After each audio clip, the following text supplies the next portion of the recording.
성근 각처에서 주님을 향한 거룩한 심령을 안고 성전에 나와 기도하며 주님을 찬양하는 그런 성의를 허락하심에 감사를 드립니다. 우리가 더욱더 주님 앞에 신령과 진정으로 예배드리기를 원합니다. 연락되는 예배를 드리기를 원합니다. 영적인 산제사가 될 수 있도록 주님이 허락하여 주옵소서. 우리의 생각과 마음과 뜻을 다하여 드려지는 귀한 예배가 될 수 있도록 은혜를 더하여 주옵소서. 우리가 하나님을 찬양하고 하나님의 성호를 찬양할 때 하나님 우리에게 자비와 긍휼을 베풀어 주시고 오늘도 하나님의 말씀 가운데 진리를 발견하고 또 그 진리를 찾아 함께 나아갈 수 있도록 인도해 주옵소서. 하나님의 자녀임을 우리는 다시 한번 인식하고 존재 양식의 삶을 회복하게 하여 주옵소서. 가치의 아버지 하나님, 소유의 가치를 두지 않고 존재의 가치를 두는 저희들을 다 되게 하여 주시옵소서. 예수님의 이름으로 축복하며 기도드리옵나이다. 아멘.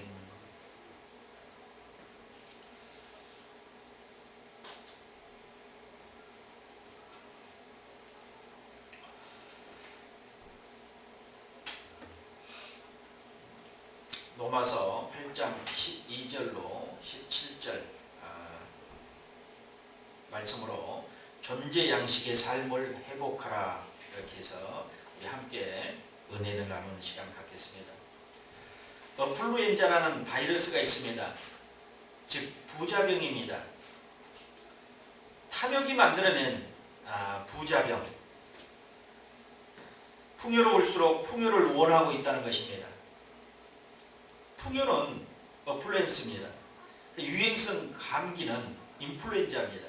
이게 결합어가 인플루엔자인데 이 바이러스는 풍요로울수록 더 많은 것을 욕망하는 현대인들의 탐욕이 만들어낸 질병으로 돈, 소유, 외모, 사회적 지위와 명성을 과도하게 선호하는 정서적인 상태입니다. 이 바이러스에 감염되면 소비지상주의의 환상을 추구하다가 무력감, 과도한 스트레스, 욕구 불만, 쇼핑 중독, 만성 우열, 우울증, 공황 장애 등에 시달리기 쉽다는 것입니다. 그래서 이 인플루엔자 바이러스에 여러분들이 노출되지 않도록 주의를 기울여야 될 것입니다. 오늘의 제목처럼 존재 양식의 삶을 회복하기 위해서는 우리가 이 인플루엔자 바이러스에 노출되지 않아야지만이 건강하게 육적인 건강과 영적인 건강을 모두 이루며 살 것입니다. 무력함, 과도한 스트레스, 여러분 무엇 때문에 옵니까? 가지려고 하는 것 때문에 그럽니다. 소유하려고. 저것도 소유해야 되고 이것도 소유해야 되고 이것도 소유해야 되고 남이 가진 것 다 갖고 싶어 하기 때문에 문제가 생기는 것입니다. 그러면은 존재 양식의 삶을 회복하려면 어떻게 살아야 되겠습니까? 어떻게 살아야 되겠습니까?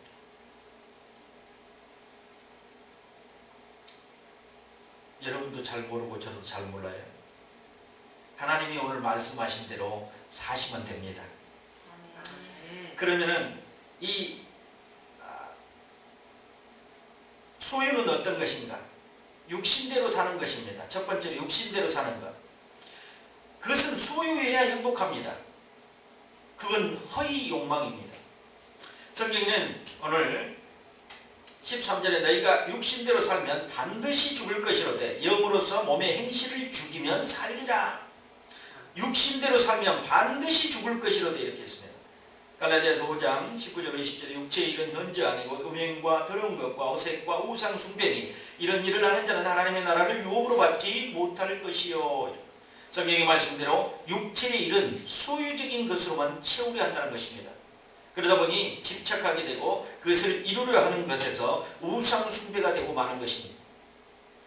우상 숭배라 하면 하나님보다 더 사랑하는 것이 많아진다는 것이 우상 숭배입니다. 하나님 사랑보다 그 어떤 환경이나 어떤 물질이 그 사랑을 빼앗아 간다면 그게 우상숭배일 것입니다. 사람도 될 수가 있어요. 자녀도 될 수 있고 아내도 될 수 있고 남편도 될 수 있고 또 부모도 될 수 있습니다. 우상숭배는요. 하나님은 나 몰라라고 그냥 거기만 섬기는데 전념한다면 그게 우상숭배 아니겠습니까? 현대인들의 삶을 살펴보면 소유를 끝없이 찾아 헤매는 삶의 연속입니다. 상대적인 박탈감이나 비교의식이 우리를 병들게 하며 욕심과 욕망을 부채질하게 되는 것입니다. 만에 예를 들면 축구선수 베컴의 가족과 나의 가족을 비교하거나 이병헌, 김태희 이런 연예인과 나의 연인을 비교하게 되니 삶이 비참해지는 거 아닙니까? 하나님께서 우리에게 허락하신 삶이 있습니다. 그것은 우리를 바르게 인식하고 사는 것이 올바른 삶입니다. 그리스도인으로 사는 것은 이처럼 욕망을 억제하며 하나님의 뜻을 따르며 사는 것입니다. 골로새서 3장 5절 6절에 땅에 있는 지체를 죽이라. 거듭남과 부정과 사욕과 악한 정욕과 탐심이니 탐심은 우상숭배니라. 이것들을 인하여 하나님의 진노가 임하니라. 탐심은 뭐라고요? 우상숭배랍니다. 우리 육의 지체를 죽이지 않으면 악한 탐심에 빠지게 됩니다. 그렇기 때문에 육체를 다스리라고 말씀하십니다. 그런데 세상은 이 제약을 사람들에게 높임을 받게 하고 존경의 대상이 될 수 있습니다. 그러나 부정한 방법으로 재물을 모았다면 여러분 그들을 존경하겠습니까? 고린도전서 6장 9절로 10절 보니까 불의한 자가 하나님의 나라를 유업으로 받지 못하니라 이렇게 얘기했습니다. 불의한 자는 하나님의 나라를 유업으로 받지 못한다고 했습니다. 하나님의 나라는 불의한 어떤 모양으로 들어갈 수 없다는 것입니다. 하나님의 영으로 인도함을 받아서 살아가게 되면 하나님의 자녀됨을 허락하십니다. 산상수훈에 보니까 마태복음 5장 3절에 심령이 가난한 자는 복이 있나니 천국이 저희 것이며 탐욕이 없어야지 심령이 가난할 거 아닙니까? 5장 10절에 보니까 의를 위하여 핍박을 받는 자는 복이 있나니 천국이 저희 것이며 탐심이 없어야지 의를 향하는 겁니다. 그럴 때 탐심이 없을 때 모두 다 하나님께서는 무엇을 허락했어요? 천국을 허락했어요. 하나님은 육신대로 살면서 고통하고 괴로워하는 영혼들을 너무도 많이 봐왔기 때문입니다. 성경에서 다니엘을 보면 그는 바벨론의 포로가 되어 있을 때 왕궁에서 주는 산의 진미를 단호하게 거절하는 결단을 보여주었습니다. 인간적인 모습이라면 그 좋은 음식들을 섭취하고 그들의 말에 따르면 아주 안락한 생활을 보장할 수 있는 일입니다. 그런데 왜 고통을 자초하는 일을 택하였을까요? 그것은 육체의 배부름으로 하나님의 말씀을 거역하지 않으려고 했던 것입니다. 그렇습니다. 그는 영적인 면에서도 확실하게 하나님의 마음을 시원케 해드리는 인물이었습니다. 다니엘서 6장 7절에 보니까 나라와 모든 총리와 수령과 방백과 모사와 관원이 의논하여 왕에게 한 율법을 세우며 한 금령을 정하실 것을 구하려 하였는데 왕이여 그것은 곧 이제부터 30일 동안에 누구든지 왕 외에 어느 신에게나 사람에게 무엇을 구하면 사자굴에 던져 넣기로 한 것이니이다. 육신의 안락함을 뒤로하고 다니엘은 하나님의 뜻에 의지를 굽히지 않습니다. 영으로 사는 것입니다. 하나님께 자기의 뜻을 드렸다는 것은 그것을 굽히지 않고 있습니다. 저는 반드시 하나님을 경배하고 하나님께 기도하겠습니다. 그러니 어떻게 됐습니까? 다니엘서 6장 10절을 보니까 다니엘이 이 조서의 의인이 찍힌 것을 알고도 자기 집에 돌아가서 그 방에 예루살렘으로 향하여 열린 창에서 전에 행하던 대로 하루에 3번씩 무릎을 꿇고 기도하며 그 하나님께 감사하였더라. 왕의 의인이 찍힌 것, 이 조서를 보고도 이 율법을 어기면 사자굴에 던져넣겠다는 그 의인이 찍힌 조서를 보고도 돌아가서 하나님 앞에 기도하며 감사했다고 합니다. 그 일로 인하여 다니엘은 사자굴에 던져지는 참혹한 일을 당했습니다. 그러나 그는 털끝 하나 상하지 않고 무사하게 살아남았습니다. 사자들이 배불렀다고요? 그러지 않았어요. 그 사자들은요 굶주린 굶주린 사자들이었고 다니엘이 들어가기 전에 다른 사람들을 던져 넣었을 때 그들의 몸이 땅에 닿기도 전에 뼈까지 부셔뜨렸다고 했습니다. 그런 사자들 앞에 다니엘을 던져 넣었던 것입니다. 그런데 털끝 하나 상하지 않고 무사하게 살아났던 것은 하나님께서 그 사자의 입을 봉하셨다고 말씀하고 있습니다. 하나님은 자기의 뜻을 쫓아 살아가는 백성들에게 은혜를 베푸시고 자비를 베푸신다는 것입니다. 분명한 것은 하나님의 뜻에 따라 살아가는 사람들에게 은혜와 자비가 있다는 것입니다. 두 번째로는 허위 욕망을 버리라. 삶의 가치를 많은 소유에 두고 과도하게 집착하고 몰입하여 많은 스트레스를 유발하게 됩니다. 현대인들의 삶이 대부분이 그렇죠. 우리나라 사람들은 특히 집, 아파트, 건물, 좋은 자동차 등을 소유하는 데 집착하고 있습니다. 평생 벌어서 내 집 한 채 장만한 것이 소원이 되어버리고 마는 세상에 살아가고 있습니다. 어찌 그게 소원이 됐습니까? 그리고 자녀가 좋은 대학에 들어간 게 소원이고 좋은 회사에 들어가는 게 소원이 되어버렸습니다. 나의 삶의 목적이 불분명하기 때문에 삶의 가치의 척도가 물질의 척도가 되고 있는 안타까운 현실입니다. 그리스도인들은 그렇게 살지 않아야 합니다. 왜냐하면 신앙생활을 정상적으로 해왔다면 삶의 목적을 분명히 알고 있을 것입니다. 그 분명한 하나님께서 원하는 삶의 목적이 있음을 알고 그대로 살아가야 할 것입니다. 어찌 보면 성경대로 사는 것이 사람답지 못하게 사는 것 같이 보이지만 그렇지 않습니다. 모든 성경에 사회, 경제, 정치, 문화 모든 것이 이 안에 들어있습니다. 어떻게 살아가야 될지, 무엇을 해야 될지, 무엇을 먹고 무엇을 입고 살아가야 될지 이 안에 다 있다는 것입니다. 하나님의 말씀 속에 우주관이 있습니다.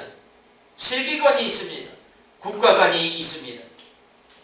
그런데 다른 곳에서 찾으려 하다 보니 허망한 소유에 가치를 두고 살아가게 되는 것입니다.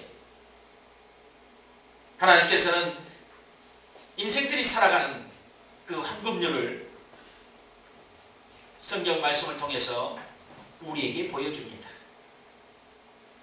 마태복음 7장 2절에 보니까 그러므로 무엇이든지 남에게 대접을 받고자 하는 대로 너희도 남을 대접하라. 이것이 율법이요 선지자니라.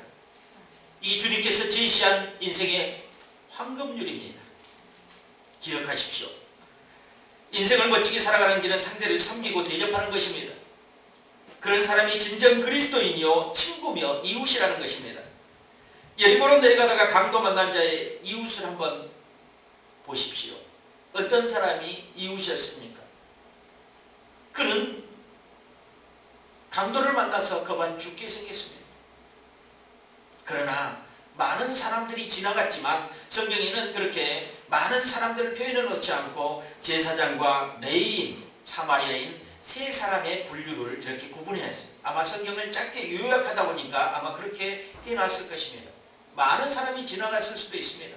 그러나 무사람들을 얘기하지 않고 특별한 사람들만, 가치 있는 사람들만 거기에 출연시켰습니다.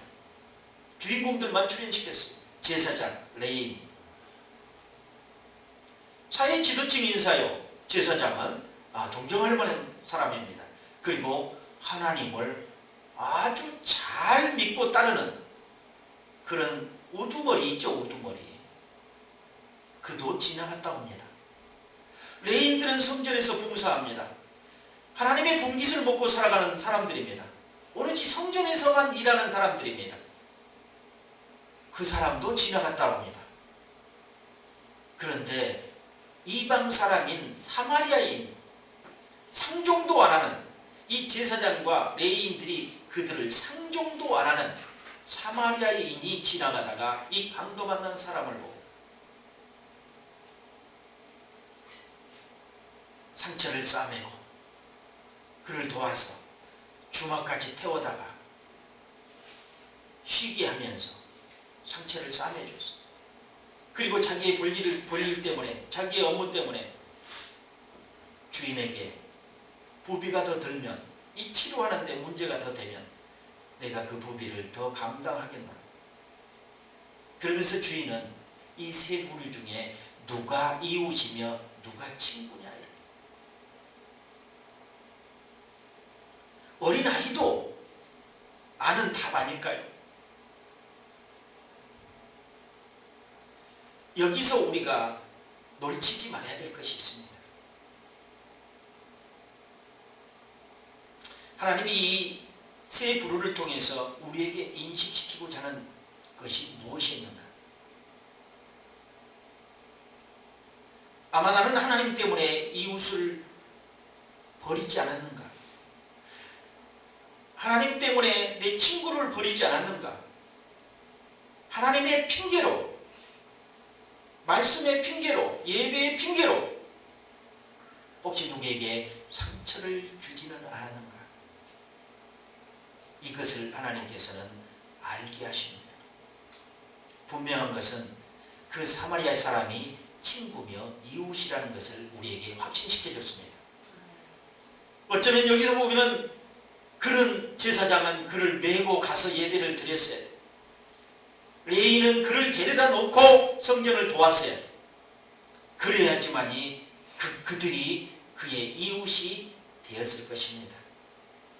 그러나 그러지 않았기 때문에 사마리아인에게 하나님은 이웃이며 친구라고 이렇게 말씀하고 있습니다. 세 번째로는 삶의 진정성 회복입니다. 그건 뭐냐? 자녀됨의 회복입니다. 하나님을 영접함으로 여러분이 자녀되는 권세를 주셨다고 요한복음 1장 12절에 말씀하셨죠. 영접하는 자 갑자기 생각이 안 나요. 그 이름을 믿는 자들에게 하나님의 자녀가 되는 권세를 주셨습니다. 이 자녀됨의 권세를 회복하는 것입니다. 과연 하나님의 자녀로서의 가치를 두고 사십니까, 여러분요? 아니면 마귀의 자녀처럼 그에게 순종하고 살고 있습니까? 여러분이 하나님의 자녀로서 당당하게 살아간다면 아주 칭찬할 만한 일입니다. 그러나 혹이라도 그렇게 살지 않고 있다면 다시 회복해야 합니다. 아멘. 돌아오면 된다는 것입니다. 하나님은 지금도 기다리고 계십니다. 언제라도 기다릴 것입니다. 너무 늦지 않게 돌아와야 된다는 것입니다. 왜요? 하나님께 받을 사랑과 은혜가 줄어들기 때문에. 여러분이 하나님의 자녀임이 분명하다고 인식하면 여러분의 가치가 상승될 것입니다. 로마서 8장 17절에 자녀이면 또한 후사, 곧 하나님의 후사요 그리스도와 함께한 후사니 우리가 그와 함께 영광을 받기 위하여 고난도 함께 받아야 될 것이니라.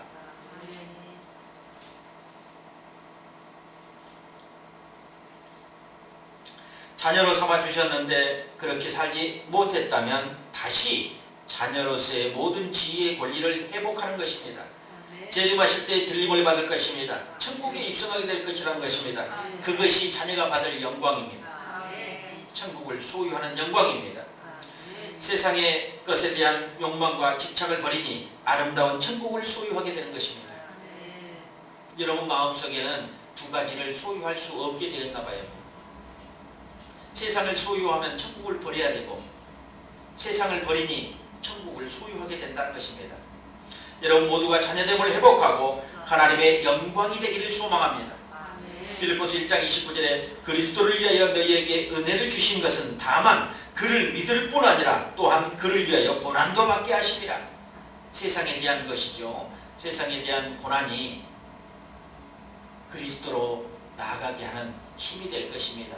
천국에서는 고난과 고통이 없기 때문에 이 땅에서만 여러분들이 세상과 충돌하면서 부딪혀서 그 고난이 아니고 영광을 위한 전초전이라는 걸 생각한다면 그 고난도 쉽게 이겨낼 수 있게 될 것입니다.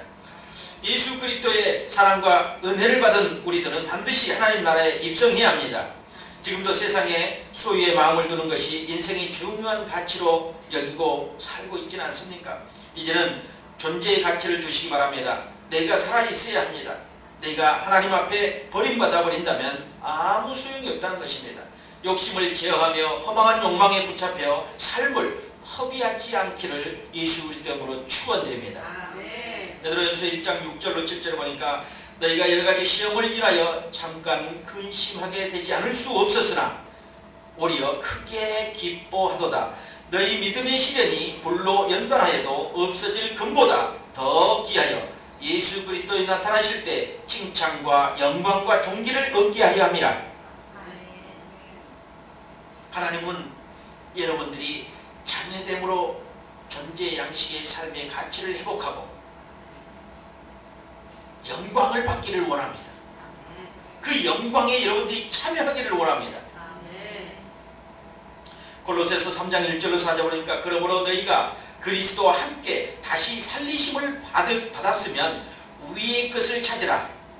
거기는 그리스도께서 하나님 우편에 앉아 계시느니라. 위의 것을 생각하고 땅의 것을 생각지 말라. 이는 너희가 죽었고 너희 생명이 그리스도와 함께 하나님 안에 감추었느니라. 우리 생명이신 그리스도께서 나타나실 그때 너희도 그와 함께 영광 중에 나타나리라. 이겁니다. 자녀됨의 확신은요, 여러분들이 그렇게 살았을 때 하나님의 영광에 나타나고 영광 중에 나타나고 영광에 참여하는 그런 놀라운 축복이 여러분들에게 임한다는 것입니다. 하나님께서 기뻐하시는 삶을 통해서 우리의 존재의 가치를 발견하고 더 나아가서 하나님께서 나타내 주신 영광에 참여하고 상급이 있다는 삶이 되기를 소망합니다. 욕심을 버리면 평안해집니다. 욕망에 사로잡히지 않으면 행복해집니다. 말씀대로 순종하면 마귀가 조종하는 부정과 사욕과 악한 게임에 빠지지 않습니다. 중독에 빠지지 않습니다. 하물며 유혹을 당하더라도 이길 수 있는 힘을 주실 것입니다. 능력을 주십니다. 지혜를 주십니다. 분별력을 주실 것입니다. 이기십시오. 여러분은 저와 여러분의 힘으로 이길 수 없습니다. 주님의 힘으로 이겨야 됩니다. 주님의 힘으로 돌파하기를 예수 이름으로 축원드립니다. 더 많은 소유와 욕망을 위한 자기 개발이 아니라 더 깊은 자기 성찰과 성숙을 위한 묵상이기를 바랍니다. 존재 양식이냐 소유 양식이냐 나의 삶의 회복이라는 처방입니다. 그러기 위해서는 삶의 백신이 필요합니다. 백신은 말씀으로 돌아가서 하나님의 자녀인 것을 회복하는 것입니다. 지금까지 하나님의 자녀로 살지 못했다면 자녀로 사는 것입니다. 존재 가치를 확인하는 순간 욕망을 쫓던 마음이 사라지게 되고 치유될 것입니다. 왜냐하면 소유가 나를 행복으로 끝까지 지켜주지 못하는 것을 알게 되는 순간입니다. 탐욕의 마음은 치유받아야 됩니다. 끝없이 욕망이 분출되고 욕구가 분출돼서 하나님의 뜻을 행하지 못하고 하나님의 자녀의 권세를 벗어버린다면 여러분은 더 이상 이 세상에서 행복할 수 없습니다. 그것은 질병입니다. 여러분들이 몸에 이상이 생긴 것, 장기에 우리 육체에 이상이 생긴 것만 질병으로 생각하십시오. 생각하십니까? 그러지 않습니다. 욕망, 욕구, 허망한 것을 쫓는 것이 질병이에요. 허망한 것을 쫓는 것이 질병입니다. 그것이 치유되지 않으면 계속해서 그것은 나의 삶을 괴롭힐 것입니다. 어둠으로 계속해서 내 삶을 이끌어갈 겁니다.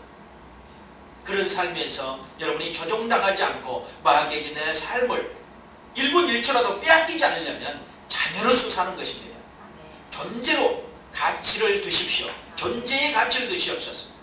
하나님의 자녀의 존재의 가치를 두면 원수 마귀가 더 이상 여러분들을 해하지 않을 것입니다. 낡았지만 편안한 소파가 있는데 최신 유행한 번듯한 소파가 필요한 이유는 무엇인가?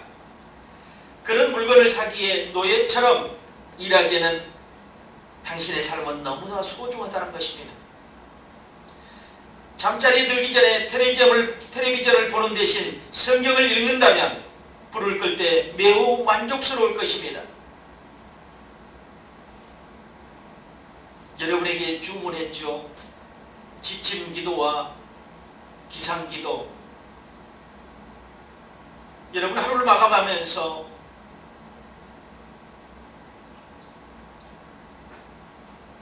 여러분 생각과 마음 가운데 하나님의 말씀을 반드시 담고 하루를 마감하라고 했습니다.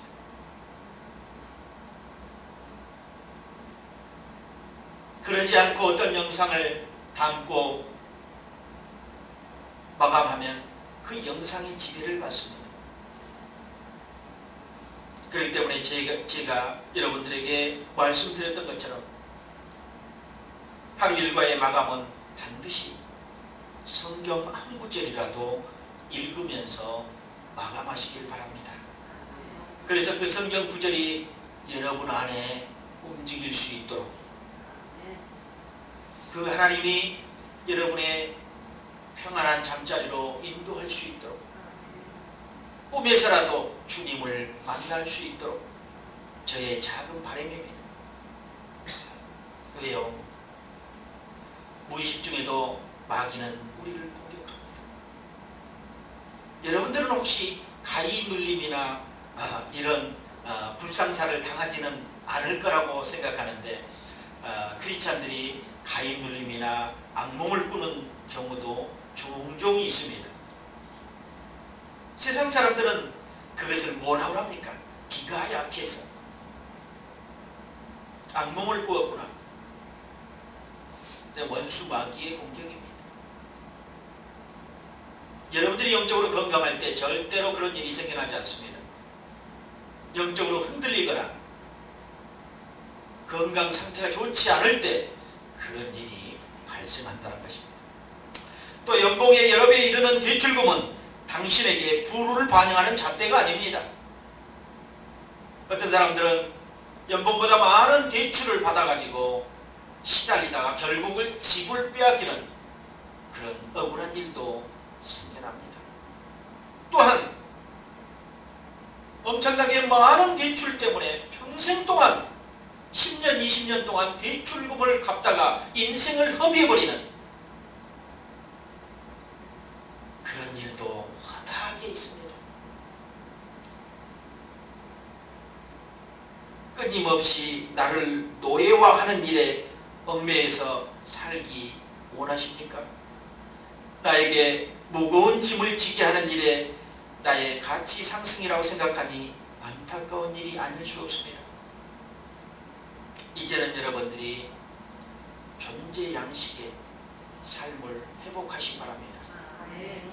가치가 아니라 존재라는 것입니다. 가치는요, 그 존재가 확인될 때 여러분의 가치가 있습니다. 소유가 아니라 존재라는 것입니다. 소유는 끊임없이 여러분들을 괴롭게 하고, 여러분들을 욕심내게 하고, 여러분들을 부끄럽게 하고, 여러분들을 어둠으로 이끌어갈 것입니다.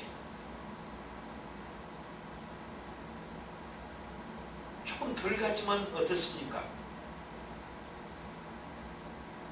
조금 덜 가지면 어떻습니까? 조금 더 작은 차를 타면 어떻습니까? 조금 더 작은 집에 살면 어떻습니까? 자동차가 낡았으면 어떻습니까?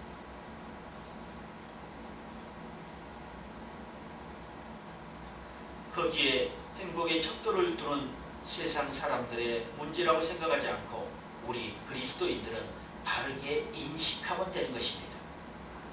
하나님의 자녀됨을 바르게 인식한다면 세상 사람들을 따라가지 않을 것입니다. 우리만의 권리가 있고 우리만의 소유가 있고 우리만의 가치가 있다는 것을 발견하는 그런 때입니다.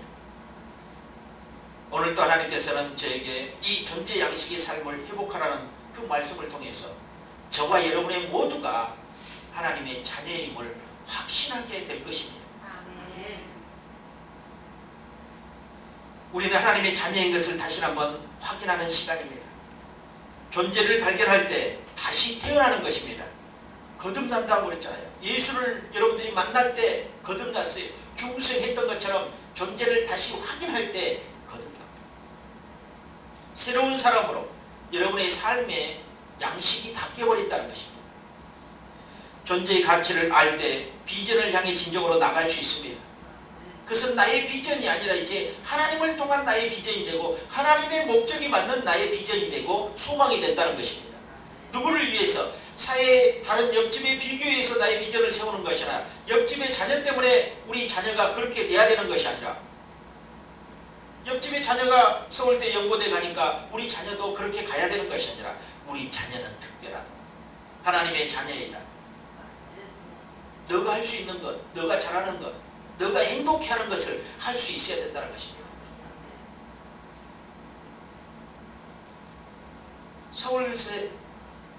서울대 연고대도 자퇴생이 있다는 것 아시죠? 아시죠? 그럼 얘기 끝난 겁니다. 그 부모는 그럴 수도 있어요. 남들은 들어가고 싶어서 안달을 하는 그 대학을 들어가가지고 왜 그만두냐 이게야. 그럼 내가 하고 싶지 않는 것, 원치도 않는 것, 거기에 가치를 둘 수 없는 것, 그걸 꼭 해야 됩니까? 하나님의 자녀라면 이제 하나님의 목적대로 사는 것입니다. 우리 지으신 목적대로, 우리를 이끄신 목적대로, 우리를 섭리하는 목적대로 산다면 분명히 존재 양식의 삶을 회복할 것입니다. 돈이 최고가 아니고, 물질이 최고가 아니고, 환경이 최고가 아니고, 하나님과 함께 동행하는 삶이 최고이라는 것을 알게 된다는 것입니다. 이게 존재입니다. 하나님의 자녀로서 내가 등재되었고 하나님의 나라에 내가 기록되었다면 이제는 그 자녀답게 올바로 살기를 원합니다. 그러면서 인생의 황금률처럼 대접하고 섬기는 삶을 통해서 하나님을 기쁘시게 하고 또 우리의 삶을 통해서 하나님을 경배하고 하나님 말씀하신 것을 나타내기 위해서 우리는 끊임없이 이웃을 사랑하고 또 하나님을 사랑하는 형태로 살아간다면 우리는 분명히 존재가 확실해질 것입니다. 무슨 존재입니까? 하나님의 자녀이라는 것, 천국 백성이라는 그런 존재가 확실하게 된다는 것입니다. 요한복음 15장 9절에 보니까 아버지께서 나를 사랑하신 것 같이 나도 너희를 사랑하였으니 나의 사랑 안에 거하라. 또 14장 20절에 보니까 그날에는 내가 아버지 안에 너희가 내 안에 내가 너희 안에 있는 것을 너희가 알리라. 하나님 이렇게 우리를 지금도 자녀로서 사랑하고 백성으로서 사랑하고 있습니다. 그런 무한 사랑을 받았던 우리는 이제 사랑에 보답할 그런 시간들입니다. 어떻게요? 감사로 보답할 시간입니다. 제가 그랬습니다. 이제 몇 주 안 남은 2013년 기적의 달로 이끌어달라고 기도했죠. 남은 시간들을 이제 기적으로 이끌 것입니다. 여러분 감사로 계속 하나님께 감사의 기도를 올려드리기 바랍니다. 남은 2013년 제 시간들 12월 남은 시간들을 하나님께서 놀라운 기적을 만들어낼 것입니다. 기적의 하나님을 여러분들이 만나시기 바랍니다. 이런 존재의 가치를 알고 삶으로 떠나는 여러분이 되기 바랍니다. 삶 속에서 존재의 자부심을 가지시기 바랍니다. 아버지가 내 안에 내가 주님 안에 있는 삶의 구조가 가장 행복하고 가치 있는 인생이라고 여러분이 느끼고 살아갈 것입니다. 그래서 이제 만나는 사람마다 예수를 전하게 되고 예수가 이제 행복한 삶을 나에게 주었다고 간증하며 고백할 수 있게 될 것입니다. 그분을 통해 사니까 내 삶이 행복해지고 내 삶이 건강해지고 내 삶이 아름다워졌다고 여러분들 서슴없이 고백할 수 있는 그런 존재가 되시기 바랍니다. 예수님 때문에 부끄러워하고 예수님 때문에 정말로 처절하게 고통받고 그런 삶이 아닌 이제 예수님을 통해서 여러분의 삶이 활짝 열리길 바랍니다. 그것을 하나님도 바라는 소망일 수 있습니다. 바라는 소망일 것입니다. 그래서 하나님은 오늘 이 말씀을 통해서 여러분에게 위로를 주고 또 여러분에게 희망을 주고 여러분의 삶에 소망이 되기를 바랍니다. 건축자들이 마지막 남은 시간들을 이제 기도하면서 기적을 바라기를 원합니다. 세상 사람들은 기적이 혹 없다고 할 수도 있을 수 있습니다. 아니면 다른 크리스찬들도 기적이 없다고 할 수도 있습니다. 그러나 저는 그러지 않습니다. 반드시 기적은 일어납니다. 반드시 기적은 일어납니다. 그래서 여러분들이 오늘 기도할 때 하나님, 이제 남은 강단에서 선포되는 그 말씀처럼 남은 시간들을 기적으로 이끌어 주옵소서. 우리는 오직 감사만 할 뿐입니다 하는 그 기적의 하나님을 오늘 기도할 때 만나시길 바랍니다. 위대한 건축자들은 반드시 영으로서 몸의 행실을 버리면 산다는 것을 명심하시기 바랍니다. 기도하겠습니다. 하나님, 우리는 과거의 잘못으로 인해 주님의 자비를 요구합니다. 현재의 필요를 위해 주님의 사랑을 구합니다. 미래를 위해 주님의 주권을 의지합니다. 하나님의 자녀로 살게 하심을 감사드립니다. 기적의 하나님을 찬양합니다. 기적의 하나님을 신뢰합니다. 기적의 하나님을 믿습니다. 기적의 하나님을 경배합니다. 나의 하나님이 되어주심에 감사를 드립니다. 오늘도 하나님께 경배하고 찬양하고 기도할 때 하나님의 영광이 이 성전에 가득하게 하옵소서. 성령의 기름 부음으로 충만케 하여 주시옵소서. 하나님의 자녀가 된 존재를 확인하고 이제 하나님의 자녀로서의 삶을 살기를 원합니다. 오늘도 말씀을 들은 영혼들에게 하나님의 자비와 긍휼이 있게 하여 주시옵소서. 우리 하나님이 되어주심에 감사를 드립니다. 나의 하나님이 되어주심에 감사를 드립니다. 하나님을 찬양하며 경배합니다.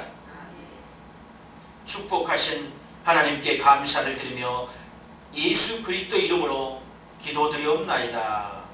아멘.